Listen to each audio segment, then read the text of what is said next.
Hello, hello. Welcome to What's Working Now. I am your host, Katie Richardson, here with an amazing, incredible entrepreneur, CEO, husband, father, leader in this world. And his name is Tom Shipley. And before you jump in, Tom, I need people to really understand kind of the depth of experience and wisdom that you bring to this conversation. So to do that, I'm actually going to read your bio because I don't want to mess it up. Tom Shipley is a serial entrepreneur, and he means it when he says that. He's a former IDF Special Forces, IDF, Israel Defensive Forces. Did I get that right, Tom? No, Defense Force, right. Investor, strategic advisor, one of the leading experts in omnichannel brand building and business roll-ups. Again, he means this. He thinks big, he plays big. You're going to have a huge paradigm shift today. I can already feel it. I can already sense that Tom's going to say something that is going to rock your world in the very best way. Tom's brands have sold over 2 billion through direct to consumer marketing. Direct to consumer. Are you listening to this? 2 billion direct to consumer. That's like impossible. And he's done it. Last year, Tom raised 100 million from private equity to launch Foundry to acquire omni-digital brands. Tom recently launched AVA, Agency Ventures Aggregator, to acquire and scale 30 advertising agencies per year with a people first approach. People first. This is a guy you want to know, that you want to learn from. Tom Shipley, welcome to the show. Thank you, Katie. I can't tell you how excited I am just to be talking with you. Same. I want people to really get to understand you on maybe a deeper level. So share with us the story of an experience that has really formed and shaped how you view the world today. Okay, I'm going to make this a little bit longer than usual, but just for some context, we've all had adversities in our lifetime, regardless of what the environment were, or it could be environments. And for me, growing up, it was a father who struggled during that period of his life, and to him, with his great humor, taking it out on his kid who stuttered was just an outlet for him, and knowing that I couldn't do anything right. So as with we all do, we all have adversity, we all have challenges, and being also not only stuttering, also being dyslexic, which I did not realize until a decade ago that was one of my challenges. Again, life was not exactly perfect, and athletically, I wasn't a great athlete. So you put all those together, is life was in certain ways was not easy, regardless of our environment that we were raised in. And what I decided with we'll get really dark for a second, I started questioning what's the purpose of life and even living when I was 16. Wow. And I realized that, something, all I have to do this year is to make this year better than next year, and next year better than the year before. And one day my life will be great. Again, it was really, like I said, I get dark for a second. Sure. And then that created this spiral of just momentum and mindset. And in my nature is, I believe in people. I'm positive. I believe I'm an optimist. Yes, I believe the other shoe is going to fall first, but long term, it's always going to work out well. But the question is how can I rescue my life from a life of mediocrity? And it was, I'm a kid from Cleveland, Ohio, and Orlando, Florida. I was at Florida State University, and I showed up from college one day, and my mom and dad said, "What are you doing home?"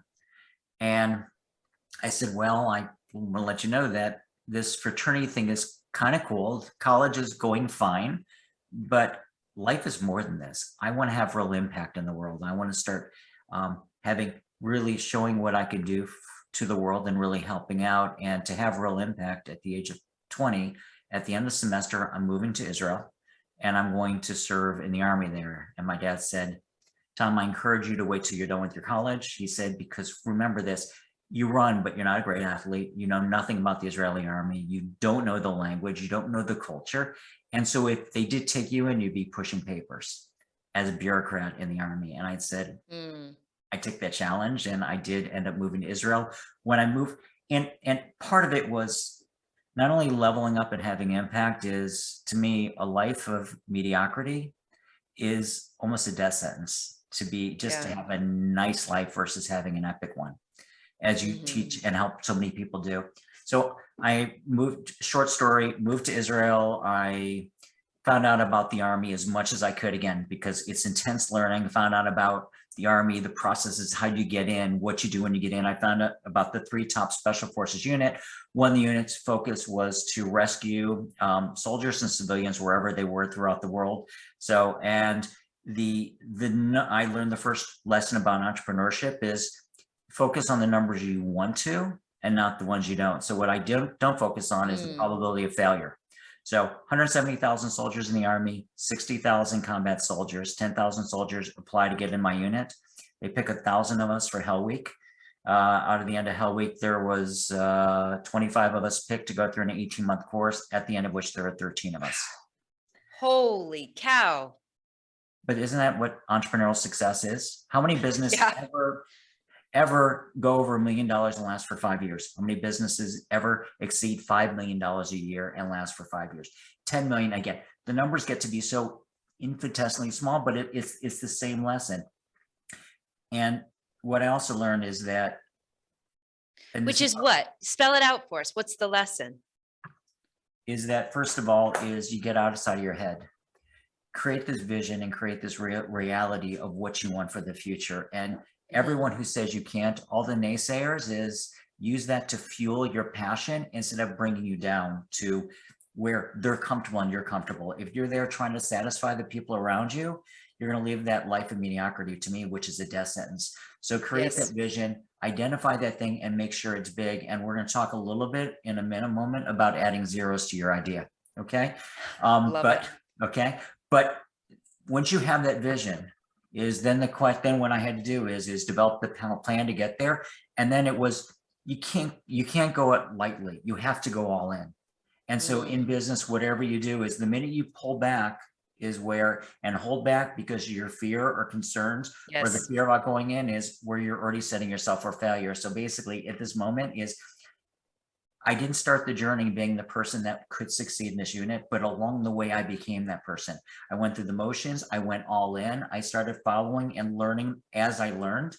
And there's a lot of amazing stories, a lot of amazing lessons that I learned. I learned, about, it's about your team around you. It's about, I care more about, I need people that are A players, that are highly, highly capable, whether it's my companies, and I learned this in the Army.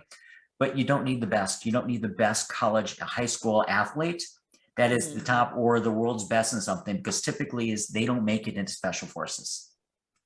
You'll be shocked at the people that do, but high level, they have to be A players. They have to be able to think on their feet. They have to be very smart and street smart, but they have to never, ever, ever quit. It is in our nature. We just never give in.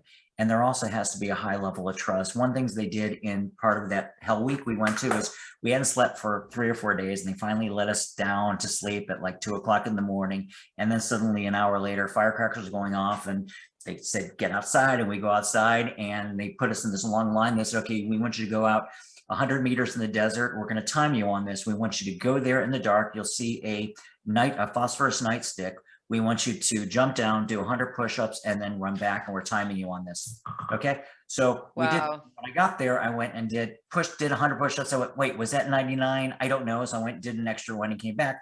The next morning, they called 15 people out. The 15 people come, they said, you went out there, you didn't do 1 push-up, and you came back because no one was watching. And they kicked them out. And because the question is, what do people do when no one's watching?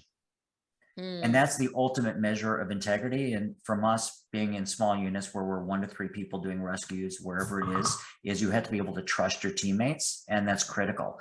And that's why we talk about special forces, that I rather have someone with a little bit less capability but high trust versus, and again, that's team. So there's so many core things of what I learned there that, again, it's a different, it's just was transformational. The fact that I became a different person. So when I got out of the Army, my ideas about risk were different. I started my first business right out of the Army when I came back to the States to get my education. And when you're talking about risk, what's the worst thing that can happen in a business? That it fails, that you lose the money, that you go broke and bankrupt. And there's this shame and humility, correct? Absolutely. And everyone who said, I told you couldn't, right? It's interesting. I wish it would have been at my first inner circle meeting, Russell Brunson's inner circle meeting. Yeah. And, Yeah. I've always been, if I have problems, I'm going to keep it to myself. I'm going to, I'll get some advice, try to Yes. work it out. And when I went Yes. to my first inner circle meeting, I was extreme, it was set the table. Q4 2018. We had 3 offers to buy our brands business, which was Hydroxytone, Carinate, and Christy Brinkley Beauty. We had 3 offers to buy them for between $55 to $75 million. It would have been a very beautiful day. We were on top of the world and we were riding high, and we had building the sustained level of growth that we have for as many years is not easy to do. And we've had our Yeah. challenges, so we were really feeling good about what we built. And we were finally seeing the exit in place. That took longer than we expected. We were really excited. Within 1 month, 3 bad things happened. The worst thing that happened was one of our products was solely sourced. Only one manufacturer in the world was approved by the FDA to manufacture our product, which was our auto ship business. Went out every month. And so while Okay. we were making close to $1 million a month in just profit, when we could no longer get it, we couldn't ship out auto ships. Suddenly we started, Yikes.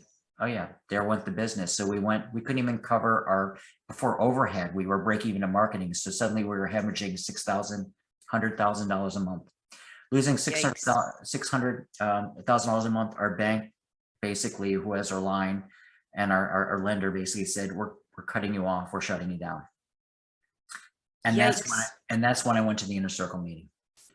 And Which, by the way, like, you're in a room with other experts and successful entrepreneurs, and it's very tempting to go into that room and show everybody all your highlight reel and everything awesome that you've done. And you have amazing, incredible things that you can, posture and share and get all of the attention and accolades and respect, so to speak. And yet you made a decision to walk in that room slightly differently. yeah, and what was interesting is that day, and here's a very valuable lesson, and we talk about the importance of the most important things in your life, and it's not the dollars. And so this is the classic example. So I brought my wife out. I asked Pam to come with me, and she's a therapist by profession. And I'm going to say, if you ever watch Billions and Underseen Wendy Rhodes, Dr. Wendy Rhodes, that's my wife. So again, she's tough. She's from Brooklyn.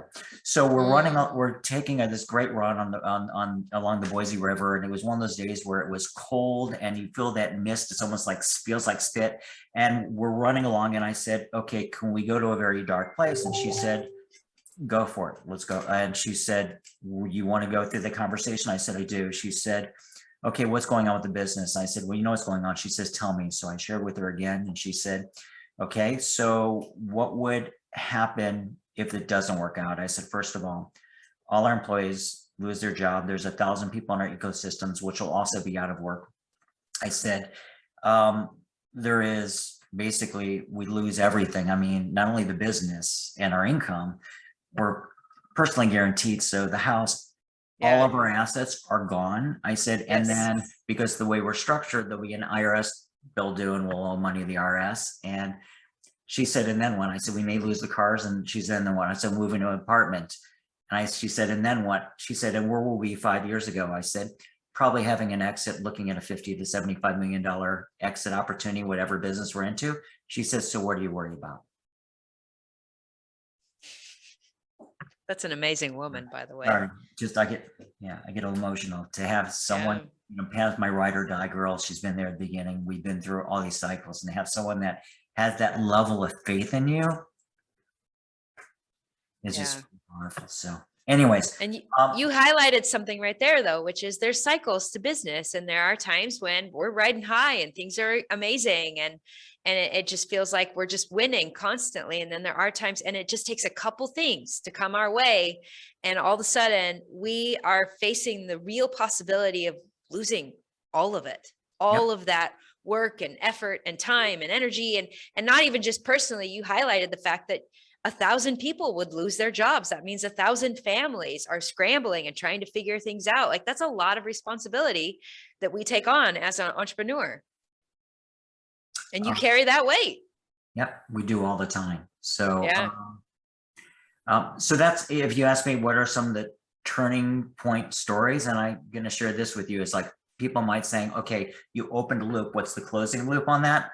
Well, the closing loop on that is, at that point, I started going to massive, just reaching out to my network. I explained this to a large number of people. I opened up, I got everyone's idea plus my team's idea. And then I just basically ranked every idea by how much resources I need to do each idea, what's the impact it's going to have and probability of success. Anything that was high probability of success, high impact, low resource, not a lot of time, not a lot of money to invest into it is what we prioritize. I got my team together. 3 members of my team quit. They didn't have the stomach for it. So great. Replacing the 2 people. And the next year was probably my best year in business. I had more fun. I had more fun turning the company around, pulling the team together and just rolling my sleeves up, because at a certain level, you don't get involved in the details of marketing.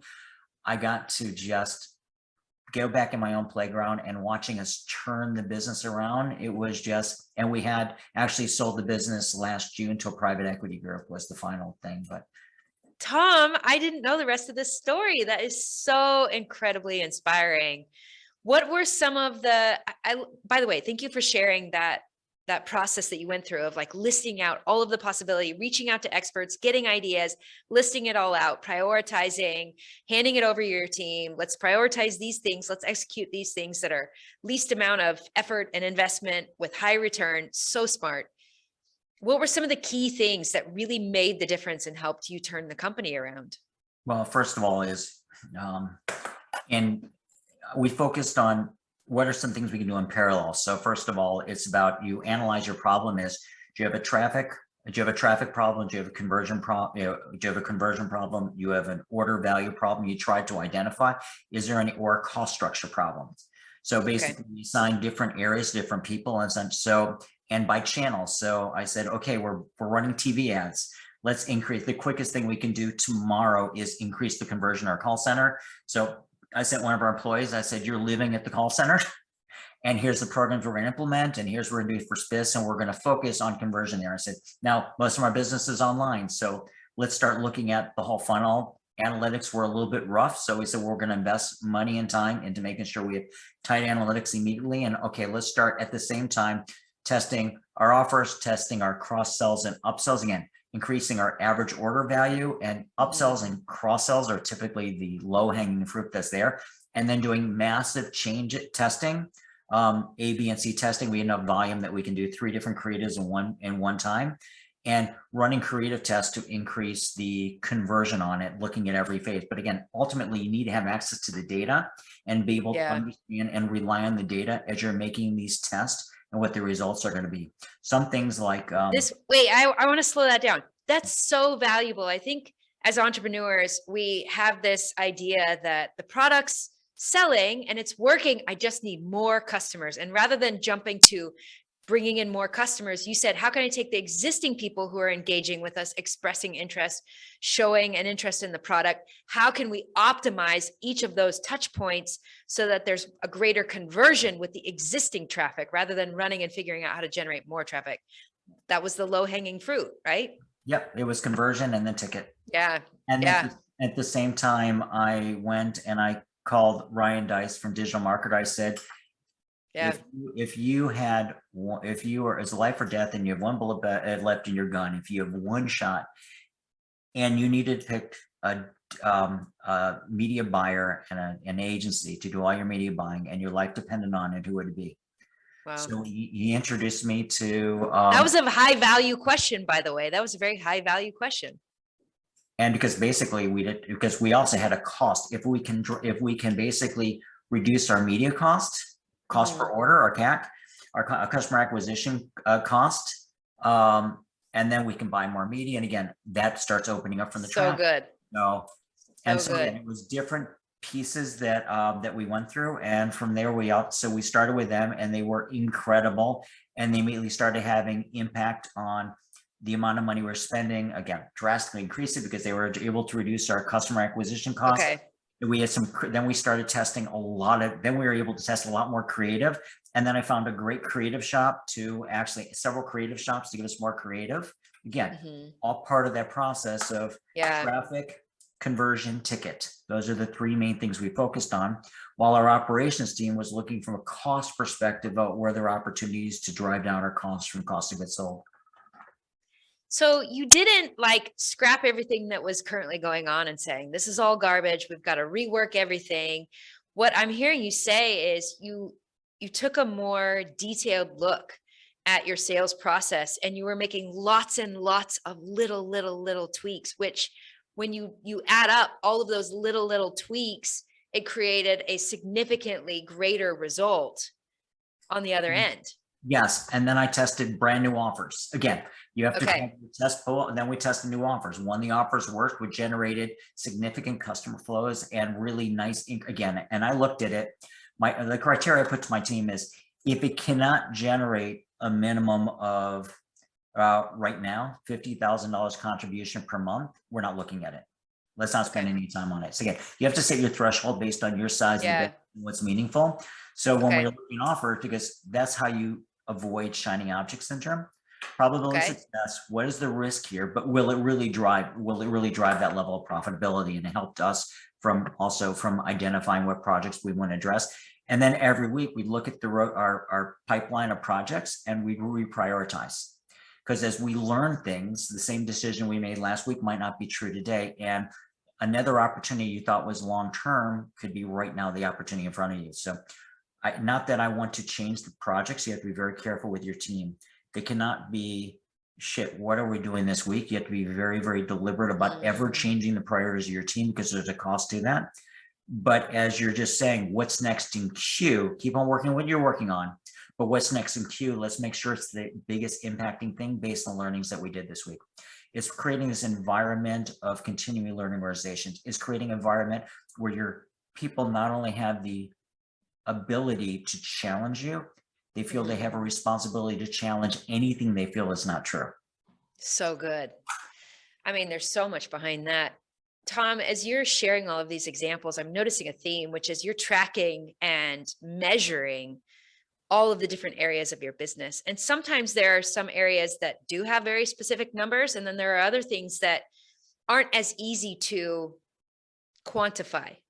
Do you have something that you do or a thought or a process when it comes to quantifying things that are not naturally trackable? If that makes sense. Like and that question that is, everything has output metrics and input metrics. Every activity can and should be measured at some level. And I'm not always great at doing this. Let's put it that way, such as employee satisfaction. Okay. There you go. Yeah. Okay. You can absolutely measure it. And I'll give you some, extremes. My last company is most of my team were there for over 10 years. Most of the team were. The excitement, the passion, the trust level was so high, the feeling of family and the challenge. And we bring someone new in the company. If they were great, they were brought in like family and it was exciting. And if they were mediocre, they didn't last. It was very painful to watch. And again, but I didn't have to measure to know. I had a heartbeat on my team. And also we went from, imagine this. We have a similar size company to what we had a decade ago. But a decade ago, I had 550 employees. And then when I sold the business, we had 25 employees. Holy cow. But therefore, when you're down to 25 employees and you're in the same office space, which we were, again, distributed environments differently, we're all dealing with a different world now. I know the pulse. And again, even when we went remote, because we had such tight relationships and I'm touching in with my team constantly, I know where they're at. However, in this new model that we're doing where we're buying businesses and rolling them up, employee sat NPS score when it comes to, or net promoter score when it comes to clients, they're all essential because we have to track these through baseline because we're not there to measure it. So you can measure anything, whether it's subjective and not that it's 100% accurate. What you're always looking for is trends and be able to be thoughtful about the trends and keeping a heartbeat on your business. But understanding and prioritizing what the strategic performance indicators are and what the key performance indicators are correct. You need to prioritize because you can't look at everything every day. Yeah. And you can't over measure, but you can't under measure also. Yeah. So measure, be consistent, be regular. And as you do that over time, you start to see trends. And Love it. also, I believe in 100% transparency I believe in 99% transparency with the team. Love it. And I say Yeah. 90 is that I don't care. They know that I share financials. I basically, we go over financials. Here's how the company is doing. Here's what we don't now transparency. They don't see each other's salaries. Okay. Yeah. But as far as how we're performing as company and, Yeah. versus being very open about it. And if you train people over time and then training them how to look at the numbers, because if everyone's looking at the numbers and understanding the business, they understand something I learned many, many years ago is there's a systemic impact to everything. Everything impacts everything else, even when you don't know. Yes. So the Yeah. more people, and the most difficult thing in companies, especially when you're new or you're high growth, bringing a lot of new people in, even senior team, is they do not understand the intuitive systemic impacts of what they're doing impacts other areas of the company. And so the more you can train people and educate that by having them understand your KPIs and then understanding the decisions you make and then the results of it, again, you're becoming, Love it.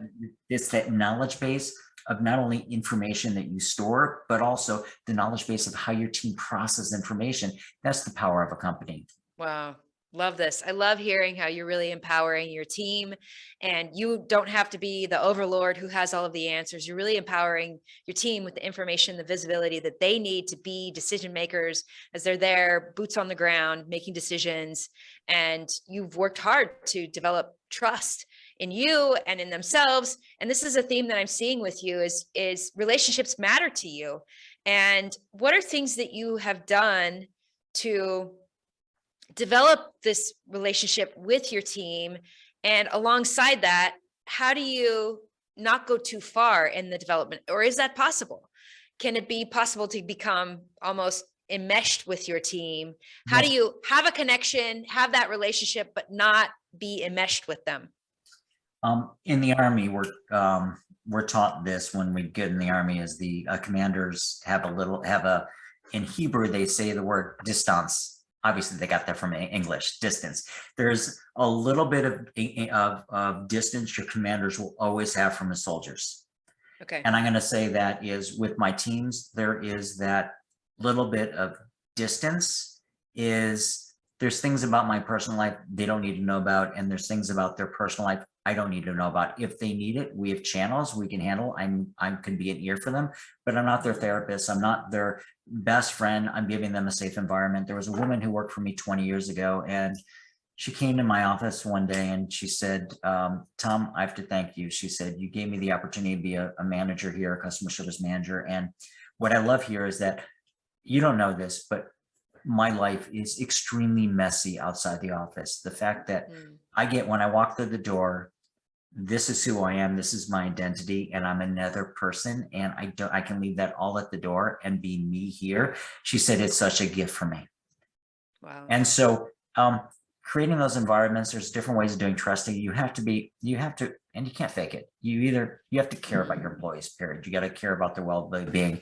You have to be intuitive to know when they're really in trouble and they need challenges or there's something going on and you can help them, but you should not be, you're not their best friend. You're not going out drinking with them every night again. That's just, Yeah. and you're here for a greater purpose as a CEO. You're creating founder. We have a higher purpose. We're doing the impossible. We're slaying dragons. We're creating something from nothing. We're sustaining a business that will, left on its own, every business will die. Therefore, we are creating generative activities to create longevity and create opportunity for people and to have impact. We can't get pulled down into certain levels. We can't get pulled down. We're here to pull everyone up to a higher level because then that's what we're all doing. It's basically away from mediocrity. So. Love this. Love this. How do you do this tactically with your managers? I'm assuming that you have managers that are working with you and they're distributing the information. What does that look like for you as the CEO, as the investor? Help me see that kind of chain of command for your organizations. How often are you meeting with your managers? What do those meetings look like? Okay. Well, again, we're going to talk about two different paradigm shifts. Okay. We'll talk about my last company where We have our executive team meeting is meeting twice a week. There is an hour and a half time slot. It's a very structured meetings. We're looking at KPI. We're addressing key projects on that. We're solving issues on that. So again, that was that company, and then they're meeting directly with their teams on regular cadences. Again, frequent communication, but also being very careful not to waste time because people are very busy. Now, when it comes to, and then full company, always we had a full company once a week, every single week. Okay. Company meeting where we share good stuff, bad stuff. We do recognition because again, you want to pull the company together in a district. And so I've been involved since over the last 2 years, involved with startups in 100% distributed environment. So when we talk about processes and relationships, is you go through 4 different cycles, and you go through those all the time. You go through forming, storming, norming, and performing. Your 4 cycles you always go to. So even when you're started with a relationship, you meet someone and you say, oh my God, this is going well. And suddenly you start hanging out and the person starts noticing you squeeze the toothpaste from the middle and then it gets annoying. So from the perfection of the forming, it becomes annoying. And then you argue about the toothpaste or whatever it is. And there's that storming. And then if you get past that, if you're healthy and you're good communicators, you get past that and you begin enjoying each other's companies. And then if you're lucky in life, your relationship with your spouse, your significant other will get to a high performing, and you're in the zone until something happens with your work or you have a kid and then it starts again or something comes new. With every team, it's the same thing. You start with the same thing. You form the team together. It's great, it's exciting. And then there's going to be annoying things about different team members that is going to create some stormy, explosive. If you're good communicators, you get through that and you get to a norming where things are going well. And if you're lucky, you get to high performing. And every time you put a new team member in, you get through that same cycle. So I educate my team to look for this and understand this. And it's just part of the culture. Now, the question is you get to high performance when you're in the same environment, in the same offices, a lot easier. How do you create those relationships when you're distributed? It takes a lot more effort, meaning, and my companies I'm forming is that we're having daily stand-ups on, it's 15-minute stand-ups. We go up priorities, issues. We're having full company meetings. It's right now for my newest company, it's Tuesday morning. And then we have a deep dive. Anyone can join us for specific of the top 2 or 3 strategic issues that we go into. And then every department, every area is meeting on a regular basis, making sure they have cadence in different areas. Meetings are open, though we're busy. We can't be in all meetings because we have to respect that we have work to do. But again, it's try to keep that environment. And then how do you create that culture of connectivity? So there's a lot of things you can do. We're working through that. We did that at Foundry, which is the Amazon e-com aggregator that I launched.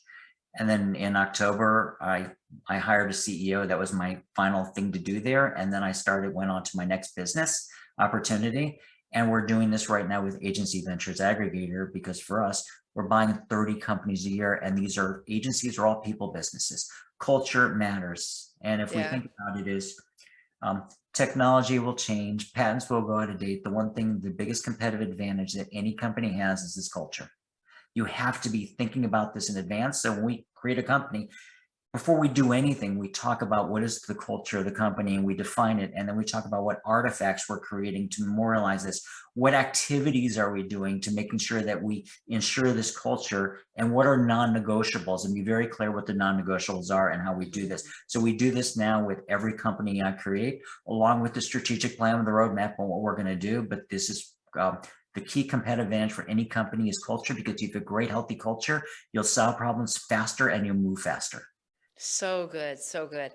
As you talk about the different companies and your experience in all of these companies, clearly you are a man who has vision, and you have to have figured out how to take that vision, which lives in your head, and communicate it to your team so that they share in that vision and they can put it into action and practice.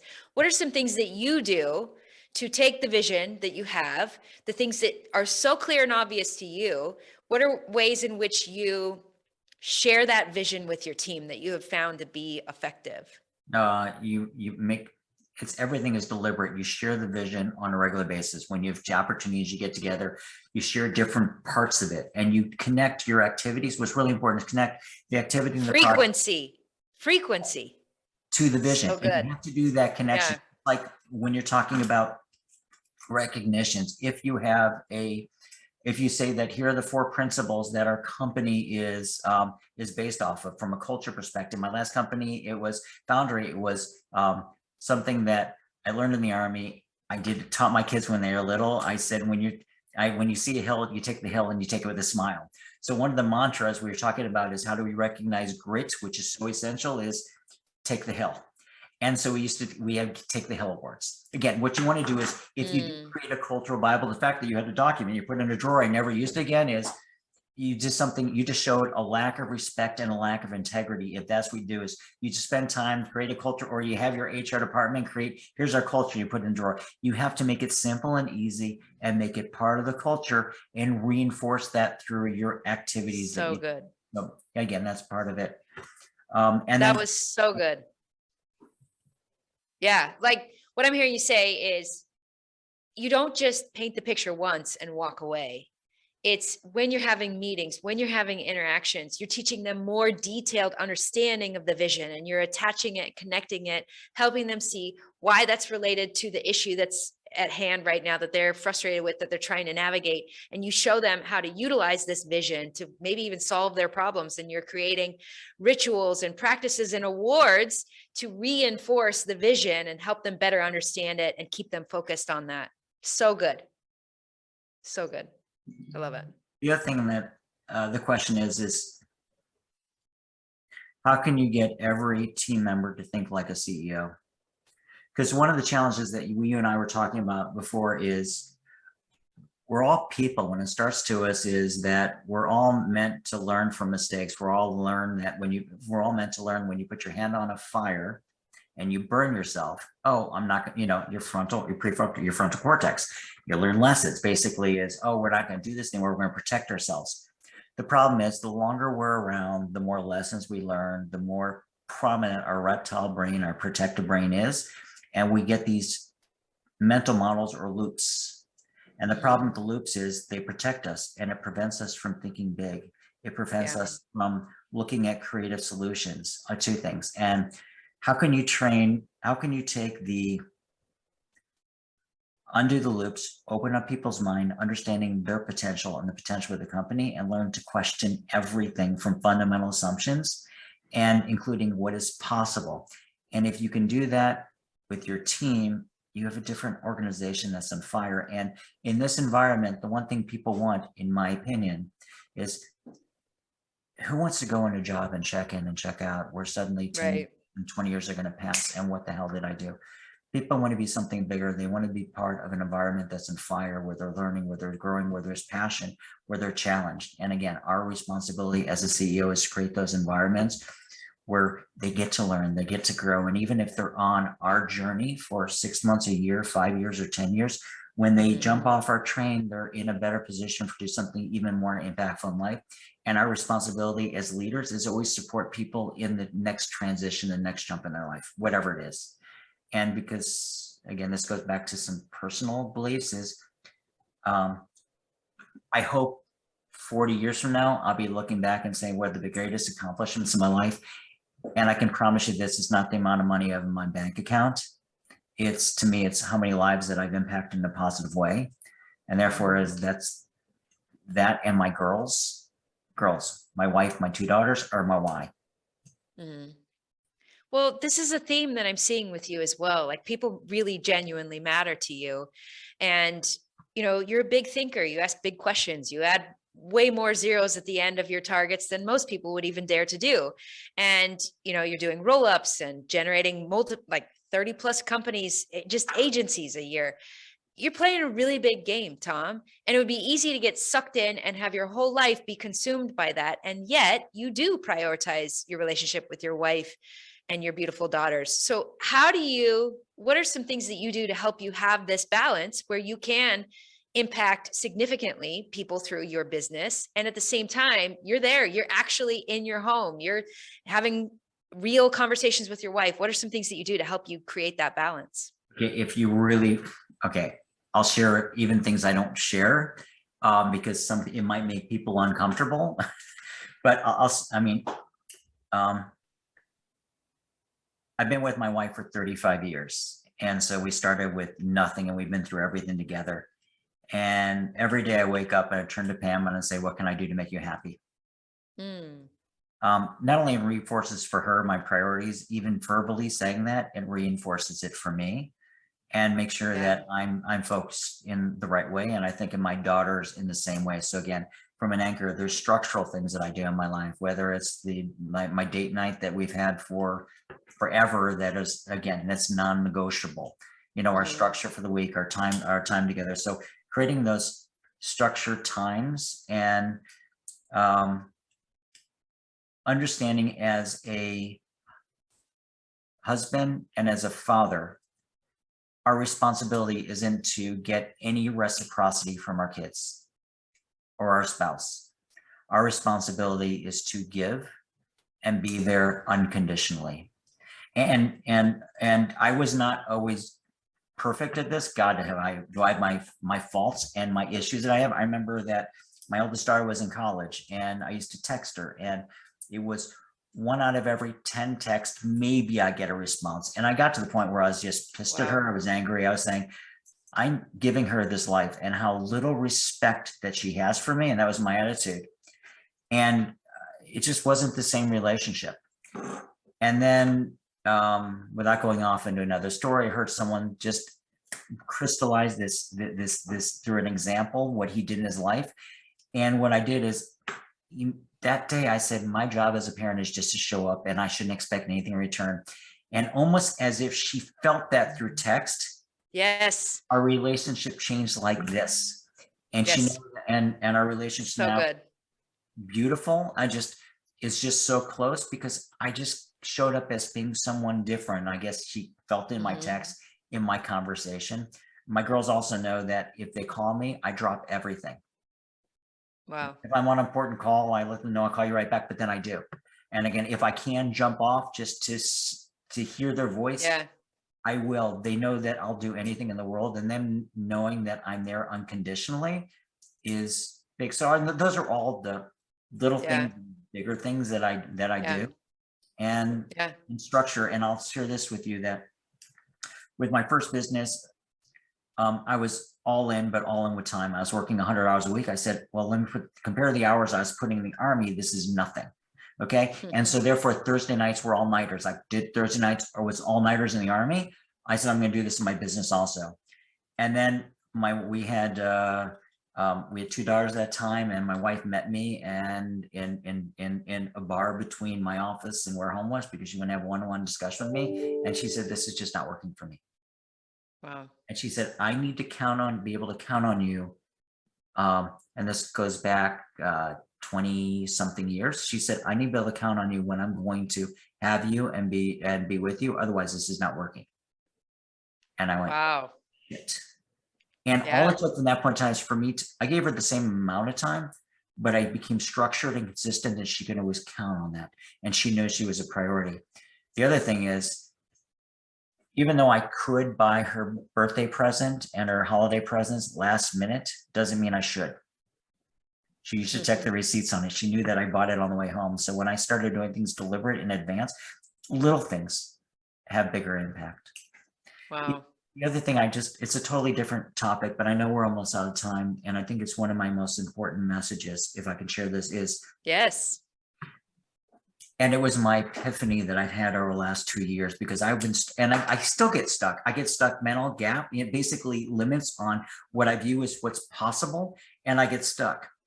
And so an exercise that I did 2 years ago, COVID hit. I knew we were going to sell our business. And I was asking is, what do I want to be doing next? I don't know, but let's create momentum. Okay. So I said, let me go buy 1 or 2 businesses. And if you ever haven't taken Roland Fraser's epic course or his challenge, take it about how you buy money with business, no money out of pocket. I took it when I was in the room, and then I took it again in COVID. And I said, this is fun. Let me start doing it. And then I asked the question, instead of buying 1 to 2 businesses a year, let me put a 0 to that. What if I buy 1 to 2 businesses a month? Let me add a 0 to that. What if I buy 10 businesses a month? Wow. And then what would happen? Well, if I succeed in doing that, I've created a brands business. I figured out a way. We're competing head to head. It's $1 billion company. I compete head to head with Johnson Johnson, Procter & Gamble, and Church & Dwight. So let me go to the operating assumptions. What would have to be possible to make the impossible possible? And again, change the operating assumptions. Well, in order to do this, I need a back-end system to handle procurement, and just laid out all the building blocks and how do we keep each brand unique and focused so it has its brand identity. And with that blueprint, I wrote it out. And this is when I was starting a business with a friend of mine, Brian Burt. And then we went out and talked to 7 private equity. Hey, Bert. Love him. Love Brian.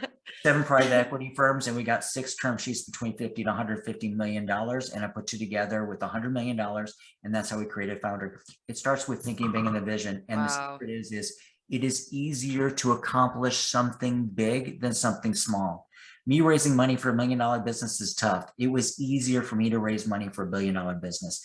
And this model of changing operating assumptions and think without zeros, and get coaches that change the way you think. It'll change your life. Don't do it alone. So good. Tom Shipley, this has been so inspiring. I wish we had 5 more hours because I have so many more questions for you. I want to invite everybody who's listening, like, really let in what Tom is sharing with us. Let that sink in and start asking yourself some new questions, some better questions like he has modeled for us here today. And for anybody who is interested in following you, getting to know you, reaching out to you, is there any way that you would invite people to connect with you? Right now, I'm putting a lot of tshipley.com, or you can follow me on Instagram and Facebook. Tom Shipley, thank you so much. This has been absolutely amazing. And for everybody watching, this is what's working now.